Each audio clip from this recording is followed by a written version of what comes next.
Hi, welcome to Sana Counselling and Psychotherapy Services. My name's Hazel. Today is Maternal Mental Health Awareness Day. What does that mean?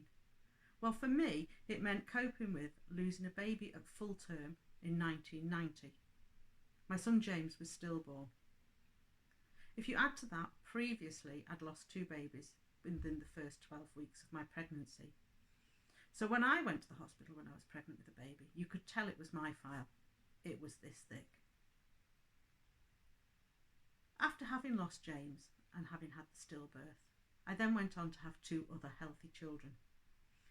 And it was while I was carrying the 3rd child that I suffered with perinatal depression. Not postnatal depression, but depression while I was carrying the child.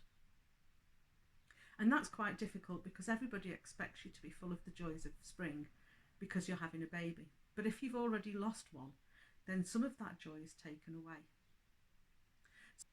The pregnancies following the stillbirth were quite difficult. They were difficult because people said things, well-meaning things, but things that hurt, like you can have another one. For parents, you don't expect to see the end of your child's life. And for children, you expect to see the end of your parent's life, but not the beginning. So when you get pregnant, you expect, or the assumption is, that you will deliver a healthy baby. So when you get to the end of that pregnancy or anywhere along that pregnancy and you lose the child, there is a massive sense of grief and mourning. What continues is throughout the years are what's known as empty milestones. So birthdays, Mother's Day, the day when your child should have been graduating or leaving school, or the time when he perhaps would have been getting married, or even meeting somebody that was born the same year can trigger these feelings. My son would have been 30 this year, and even now there's the odd thing that catch me out. For example, I found a work colleague was born the same day and the same year as my son. And that now gives me an idea of how old my son would have been, what he would be doing in his life.